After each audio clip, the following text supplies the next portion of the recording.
Oke, Assalamualaikum warahmatullahi wabarakatuh. Selamat pagi, siang, dan juga malam sesuai dengan yang menyaksikan video ini. Kami dari kelompok 8, yaitu Business Intelligence, pada kali ini, pada kesempatan ini akan mempresentasikan mengenai aspek lingkungan hidup. Boleh di next slide.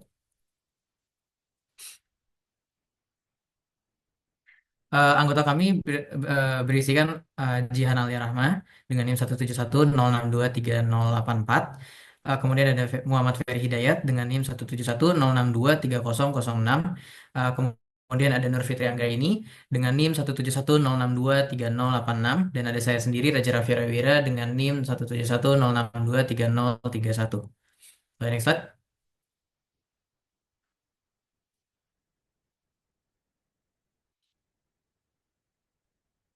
Oke, kita akan memasuki ke materi yang pertama yaitu mengenai lingkungan hidup. Next. Oke, apa itu lingkungan hidup dan juga AMDAL? Jadi lingkungan hidup itu adalah suatu kesatuan ruang yang mencakup seluruh benda, daya, keadaan, dan juga makhluk hidup termasuk manusia dan perilakunya yang mempengaruhi kelangsungan hidup serta kesejahteraan manusia dan juga makhluk hidup lainnya. Sedangkan AMDAL itu merupakan analisis mengenai dampak lingkungan hidup atau kajian mengenai dampak besar dan penting dari suatu rencana usaha atau kegiatan yang direncanakan terhadap lingkungan hidup yang diperlukan dalam proses pengambilan keputusan tentang penyelenggaraan usaha atau kegiatan tersebut. Nah, AMDAL ini diatur dalam Undang-Undang Nomor 32 Tahun 2009 tentang perlindungan dan juga pengelolaan lingkungan hidup. Boleh next.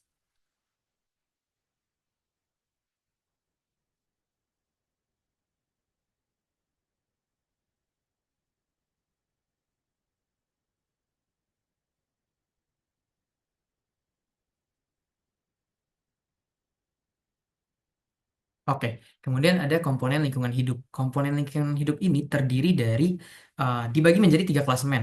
Komponen biotik, yaitu semua makhluk hidup seperti manusia, hewan, tumbuhan, dan juga mikroorganisme. Kemudian komponen abiotik, unsur tak hidup seperti udara, air, tanah, cahaya, dan juga suhu dan mineral.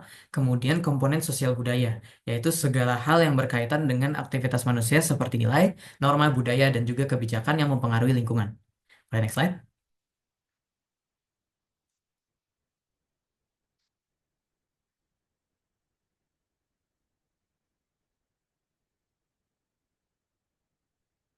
Nah, tujuan dari AMDAL sendiri atau analisis mengenai dampak lingkungan hidup ini, salah satu di antaranya merupakan untuk menilai dampak penting suatu rencana kegiatan atau proyek terhadap lingkungan hidup sebelum proyek tersebut dilaksanakan.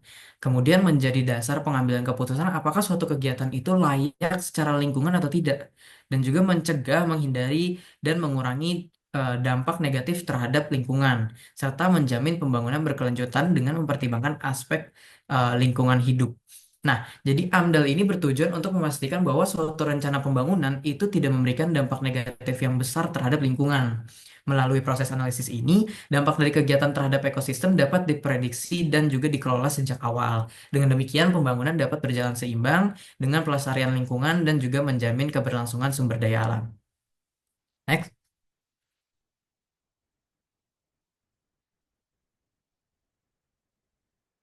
Nah, tentunya ada dampak dari analisis dampak lingkungan hidup ini.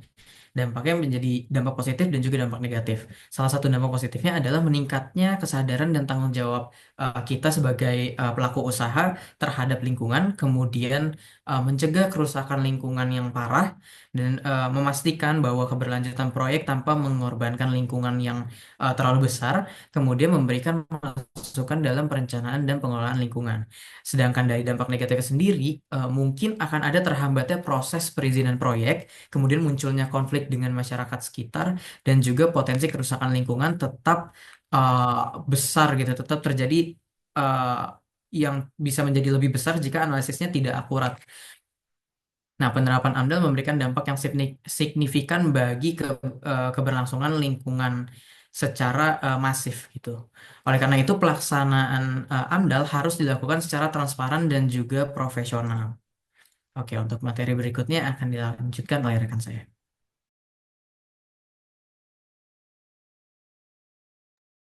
Oke, izin melanjutkan. Selanjutnya ini ada zona lingkungan hidup.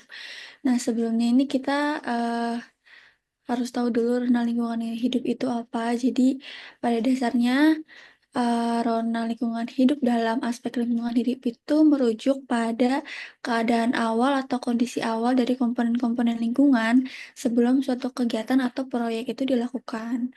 Nah, Rona ini menjadi dasar acuan atau fundamental gitu untuk menilai perubahan atau dampak-dampak yang mungkin akan ditimbulkan oleh suatu aktivitas terhadap lingkungan sekitar. Nah, selanjutnya ini ada beberapa hal yang perlu dicermati dalam zona lingkungan hidup. Yang pertama itu ada wilayah studi rencana usaha. Jadi kita harus memperhatikan gitu daerah atau ya daerah sekitar dari lingkungan atau wilayah studi yang akan kita eh, jalankan rencana usaha kita. Terus yang kedua itu ada bagaimana sih kondisi kualitatif sama kuantitatif dari berbagai sumber daya alam di wilayah studi tempat kita akan melancarkan rencana usaha. Nah, ini selanjutnya ini ada contoh dari komponen lingkungan hidup. Seperti yang bisa dilihat di sini ada contoh dari fisika dan kimia ini ada iklim, kualitas udara, dan juga kebisingan yang eh, apa namanya komponennya itu di antara lain ada tipe iklim, suhu, kelembapan, curah hujan, terus juga ada data periodik bencana, terus ada kualitas udara, dan lain-lain. Terus dari sisi hidrologi juga ada karakteristik fisik sungai, danau, dan rawa, kemudian ada rata-rata debit dekade bulanan dan tahunan, terus ada kadar sedimentasi, tingkat erosi, dan lain sebagainya. Terus di sisi fisiografi juga terdapat topografi bentuk lahan, terus ada indikator lingkungan hidup, dan juga ada keunikan, keistimewaan, dan kerawanan bentuk lahan. Kemudian ada juga dari sisi hidroseografi. Di sini pola hidrodinamika kelautannya itu seperti pasang surut, arus, dan ombak, morfologi pantai, abrasi, akreasi, dan juga pola dari sedimentasi. Selanjutnya ini ada contoh komponen lingkungan hidup biologi, ada flora dan fauna. Untuk flora itu sendiri, poinnya adalah peta zona bio biogeoklimatik dan juga vegetasi wilayah studi. Sama ada jenis vegetasi dan ekosistem yang dilindungi wilayah studi. Untuk bagian faunanya, terdapat keunikan keanekaragaman fauna di wilayah studi dan juga taksaran penyebaran dan kepadatan populasi hewan invertebrata di wilayah studi. Di sini juga ada contoh komponen lingkungan hidup eh, sosialnya, ada demografi dan juga budaya. Untuk demografi sendiri itu ada di struktur penduduk, tingkat kepadatan penduduk, pertumbuhan penduduk, dan juga tenaga kerja. Untuk sisi budayanya ada kebudayaan seperti adat istiadat, nilai dan norma budaya. Kemudian ada peralatan sosial, warisan budaya, pelapisan sosial berdasarkan pendidikan, ekonomi, pekerjaan dan kekuasaan. Dan yang terakhir itu ada kekuasaan dan kewenangan. Selanjutnya ini masih contoh dari komponen sosial ada di kesehatan masyarakat dan juga ekonomi. Untuk kesehatan masyarakat sendiri ini ada parameter lingkungan yang diperkirakan terkena dampak rencana pembangunan dan berpengaruh terhadap kesehatan. Terus ada potensi besarnya dampak timbulnya penyakit, terus juga ada karakteristik spesifik penduduk yang beresiko dan lain sebagainya. Untuk ekonominya sendiri, di sini ada ekonomi rumah tangga seperti tingkat pendapatan, pola nafkah, dan juga pola nafkah ganda. Kemudian ada ekonomi sumber daya alam dan juga ada perekonomian lokal dan regional. Oke, selanjutnya ini ada perakiraan AMDAL. Nah, kan tadi udah dijelasin ya AMDAL itu apa. Nah, di sini mungkin lebih sedikit menyampaikan tujuan dari adanya perakiraan AMDAL ini apa, yaitu untuk mengidentifikasi dan juga memprediksi kemungkinan dampak-dampak penting akibat rencana usaha atau kegiatan usaha terhadap lingkungan hidup.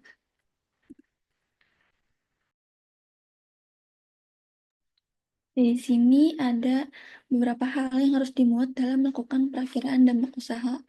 Yang pertama itu ada identifikasi dampak di setiap tahap kegiatan, seperti dari mulai prakonstruksi, konstruksi, operasi, dan juga pasca operasi. Nah, di sini tuh kita harus menganalisis dampak yang dilakukan di semua tahapan proyek gitu loh. Jadi ya seperti yang sudah tertera di PPT gitu, sebelum dilaksanakannya konstruksi kita harus mengidentifikasi atau menganalisis dulu apa-apa saja yang sekiranya akan terjadi, kayak manajemen risikonya di sini dianalisis dulu.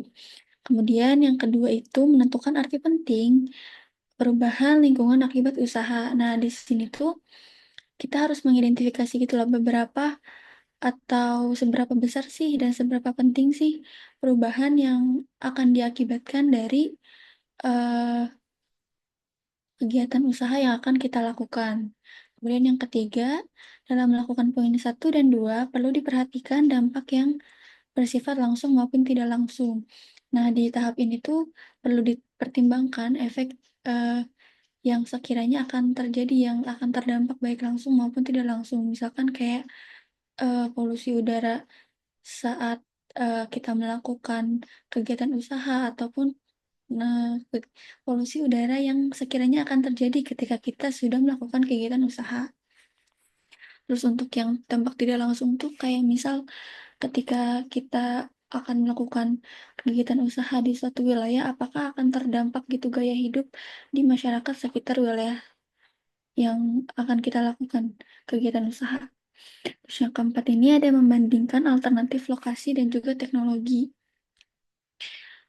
Artinya ini perlu dianalisis gitu beberapa opsi lokasi proyek dan teknologi yang digunakan untuk mencari yang mana sih yang paling minim terjadi atau sekiranya akan berdampak negatif. Terus yang kelima ini ada gunakan metode formal matematis jika memungkinkan untuk memperkuat analisis. Nah, sebisa mungkin gunakan pendekatan eh, ilmiah gitu dan pendekatan kuantitatif seperti perhitungan model matematika dan juga statistik supaya analisis eh, objeknya itu bisa lebih objektif gitu dan juga bisa diuji ulang, karena kalau misalkan kita pakai metode kualitatif mungkin lebih baik saja gitu. Boleh. Oke, selanjutnya ini ada telaah terhadap dampak besar dan penting. Di sini ada 3 poin. Untuk poin pertama ini, telaah dilakukan secara menyeluruh, mencakup semua komponen lingkungan. Nah, artinya saat kita menganalisis dampak lingkungan di wilayah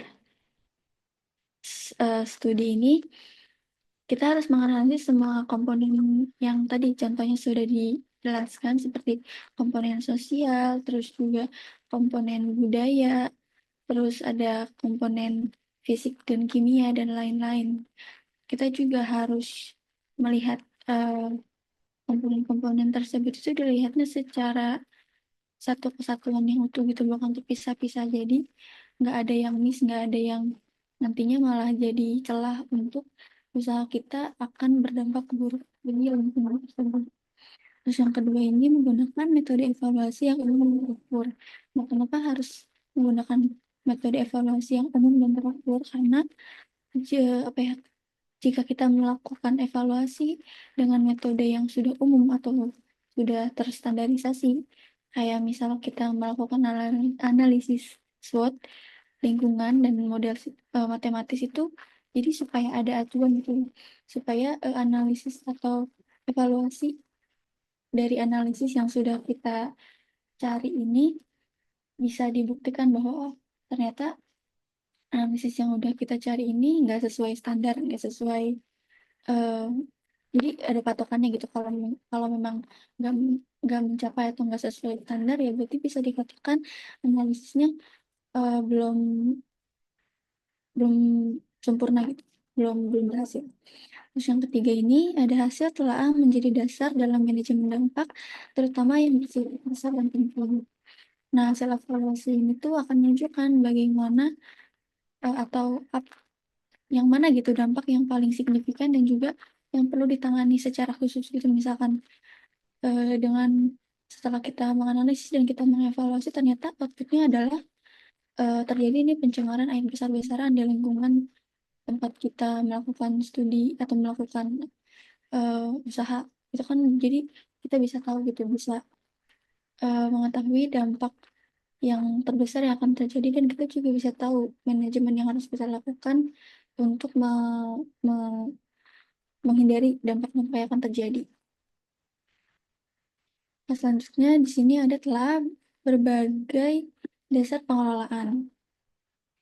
Untuk poinnya ini ada 5. Yang pertama adalah menjelaskan hubungan sebab akibat antara kegiatan usaha dan perubahan lingkungan.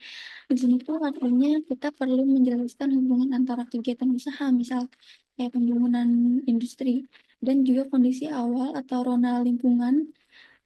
eh, Bagaimana sih kegiatan tersebut itu bisa melakukan perubahan. Jadi, gimana sih kegiatan yang kita lakukan di suatu wilayah bisa mempengaruhi atau merubah, nantinya akan merubah kondisi di wilayah tersebut. Kemudian yang kedua ini mengidentifikasi kesenjangan antara kondisi ideal dan memungkinkan dampak. Di sini tuh kita harus mengetahui, eh, harus bisa menjelaskan secara spesifik itu apa yang membuat, eh, apa sih yang menjadi target perubahan dengan adanya eh, kegiatan yang kita lakukan, supaya kita bisa mengidentifikasi apa yang akan terjadi dan kita bisa mengantisipasi apa yang akan terjadi. Kemudian yang ketiga ini menentukan wilayah terdampak dari aspek fisik dan sosial. Eh, Selanjutnya ada ciri dampak penting yang harus jelas dan terukur. Di sini juga bisa dijelaskan secara spesifik apa yang membuat dampak itu penting, dan juga eh, apa yang bisa kita lakukan untuk menghindari dampak-dampak negatif tersebut. Dan yang terakhir ini melakukan analisis terhadap potensi bencana alam yang mungkin terjadi sebagai dampak kegiatan. Nah, di sini perlu dipertimbangkan juga apakah lokasi usaha itu berisiko terhadap kegiatan kita yang akan kita lakukan gitu. Seperti kalau misalkan ada bencana alam, berarti kan kita harus sudah tahu gitu apa yang harus kita lakukan ketika akan membangun suatu usaha di suatu tempat yang memang rawan bencana alam. Oke.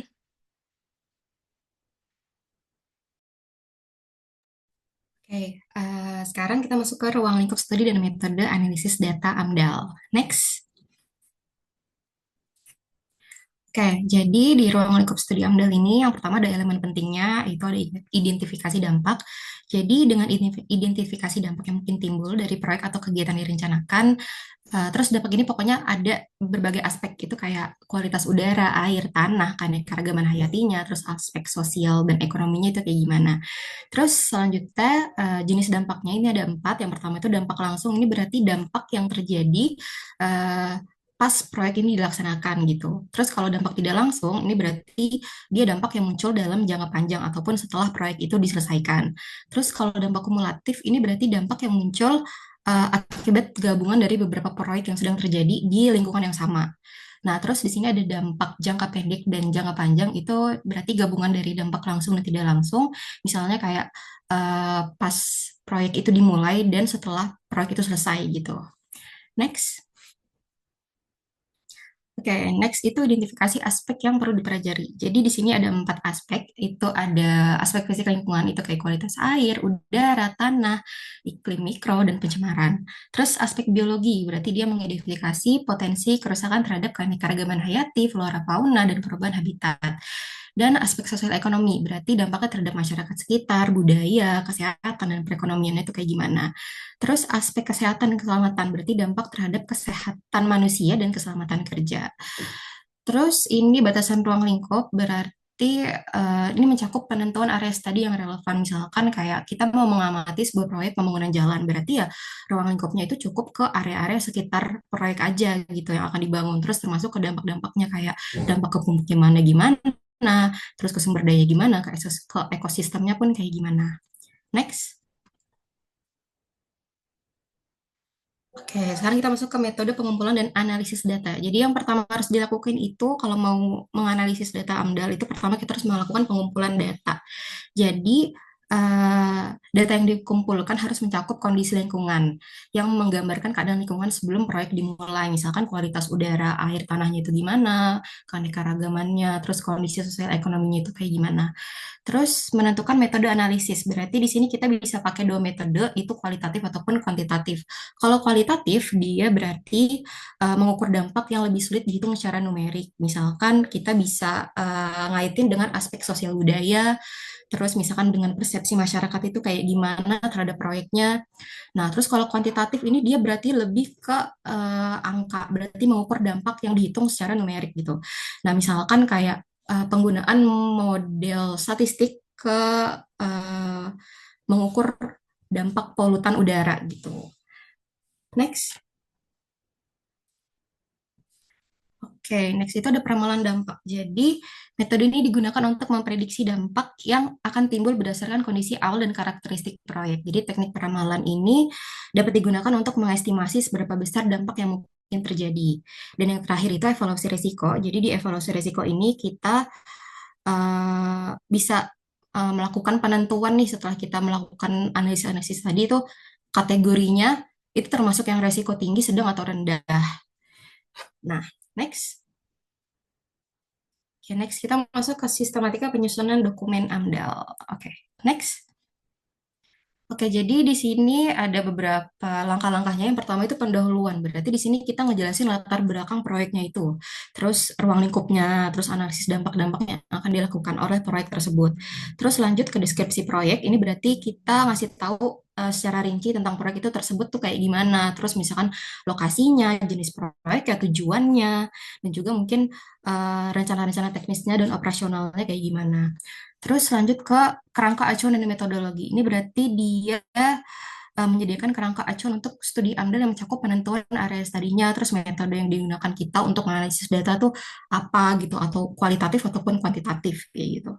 Terus analisis dampak lingkungan, berarti ini dijelasin hasil analisis dampak terhadap lingkungan yang udah kita analisis tadi sebelumnya di metodologi.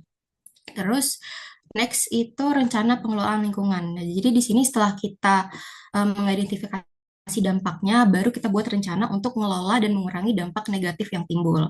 Terus setelah kita melakukan pengelolaan, kita melakukan pemantauan, rencana pemantauan lingkungan. Jadi ini bisa mastiin kalau dampak lingkungan ini bisa dikendaliin dengan efektif atau enggak. Terus lanjut ke kesimpulan dan rekomendasi. Berarti ini ngerangkum hasil dari semua analisis dan dampak, dan kita juga perlu memberikan rekomendasi untuk tindakan lebih lanjut ke proyek tersebut. Oke, next. Oke, baik. Kita masuk ke studio kasusnya. Kita mulai dari headline berita, ada 94 lubang tambang di kawasan IKN. Jokowi ancam sanksi perusahaan yang tak reklamasi. 48 perusahaan tunggak jaminan reklamasi terancam dicabut izinnya. Nah, reklamasi itu tuh penanaman ulang kembali lahan ya. Oke, kita next. Nah, dari perusahaan itu kita simpulkan dulu bahwa hutan itu memiliki tiga fungsi pokok. Tadi dijelaskan di aspek biologinya ya. Pertama itu konservasi. Konservasi itu sebagai tempat tempat ini apa namanya produksi buat O2, untuk menghilangkan CO2, untuk melindungi tanah. Nah, fungsi lindungnya adalah untuk sebagai habitat bagi flora dan fauna. Dan yang terakhir itu ada fungsi produksi. Fungsi produksi itu untuk menghasilkan seperti kayu atau non-kayu dan tanaman-tanaman lainnya, obat-obatan dan sebagainya. Dengan adanya lahan sawit dan batu bara, itu menghilangkan fungsi tersebut. Nah, kenapa reklamasi lahan itu wajib? Pertama, dari undang-undang dulu, Peraturan Undang-Undang Pemerintah Nomor 96 Tahun 2021 tentang pelaksanaan kegiatan usaha pertambangan mineral dan batu bara.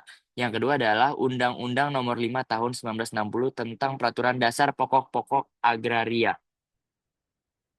Nah, dari sini terciptalah izin-izinnya untuk membuat sebuah tambang dan perkebunan sawit, yaitu ada hak guna usaha atau HGU dan izin usaha pertambangan atau izin usaha perkebunan.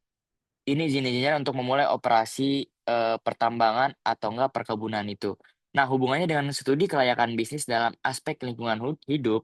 Nah, untuk teman-teman, misalkan teman-teman ingin membuka perkebunan sawit atau pertambangan, atau teman-teman hanya sebagai investor gitu.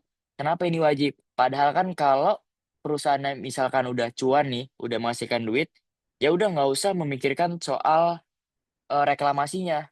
Karena kan yang penting duitnya udah ada, dividennya udah dibagikan gitu. Kenapa harus dipikirin?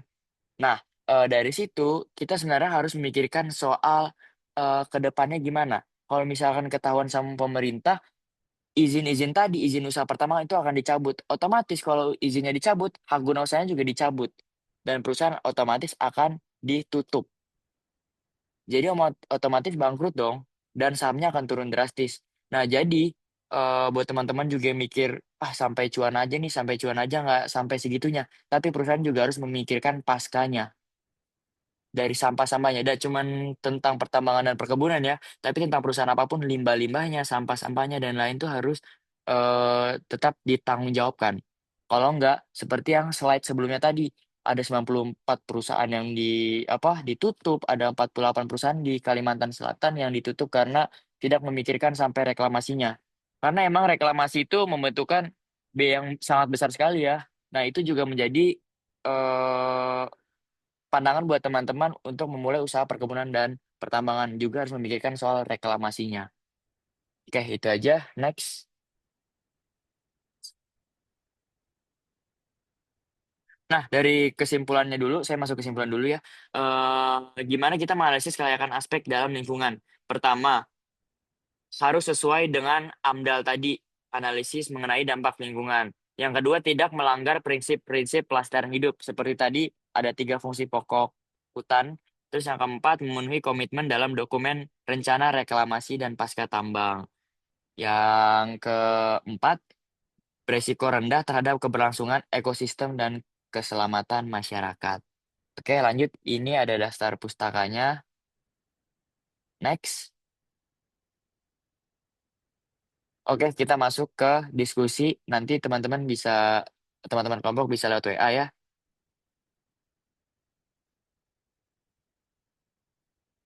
Oke, kita tutup. Terima kasih. Assalamualaikum warahmatullahi wabarakatuh.